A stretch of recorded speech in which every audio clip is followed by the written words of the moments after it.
Hello friends, welcome back to DV recipes. ఇవాళ special recipe వచ్చేసి మనకి గ్రీన్ పీస్ పూరి. అదే మట్టర్ అంటారు కదా, అదే ఇప్పుడు సీజన్ కదా, వింటర్లో ఇలా మనకి గ్రీన్ పీస్ చాలా బాగా దొరుకుతాయి. సో దాంతో రెగ్యులర్ తినే పూరి కంటే ఇలా మనం మంచిగా గ్రీన్ పీస్ తోటి మసాలా కర్రీ చేసేసుకొని దాంతోపాటు పూరి కూడా మటర్ పూరి చేసేసుకుంటే చాలా టేస్టీగా ఉంటుంది. రెగ్యులర్ పూరి కంటే కూడా ఒక 2-3 ఎక్కువ తినేస్తామన్నమాట. సో ఎలా ఉంటుంది అనేది చూసేయండి మొత్తం వీడియో. సో మటర్ పూరి అనగానే ఫస్ట్ మనకేం కావాలి, గ్రీన్ పీస్ కావాలి. సో అందుకు ఒక cup green peas, fresh green peas అనేది తీసుకున్నాను. దాంట్లో ఒక 2 ముక్కలు అల్లం వేసి, తర్వాత ఇంకా పచ్చిమిరపకాయలు కూడా ఒక 3-4 వేసేసాను. సో దీంట్లోనే కొంచెము రవ్వ సూజీ అనేది యాడ్ చేస్తున్నాను. మీకు కావాలంటే పిండిలో కూడా యాడ్ చేసుకోవచ్చు.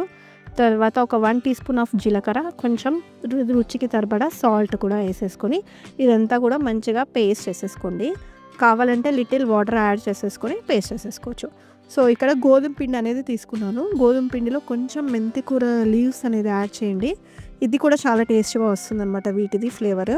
సో దీంట్లోనే మనము ముందుగా పేస్ట్ చేసుకున్న ఈ గ్రీన్ పీస్ ఉన్నాయి కదా, వాటివంతా కూడా వేసేసి మంచిగా కలుపుకోవాలి. ఇంకా పూరి పిండిలాగా కొంచెం గట్టిగానే కలుపుకోవాలి. సో ఇక్కడ వాటర్ అనేది కావాలంటే యాడ్ చేసుకోవచ్చు. నాకైతే చాలా తక్కువ పడ్డాయి.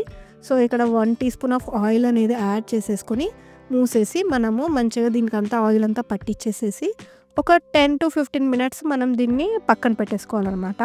సో అలా పిండి పక్కన పెట్టుకుంటేనే మంచిగా పూరీలు పొంగుతాయి అట్లా అంటారు కదా, సో అలా వస్తాయన్నమాట.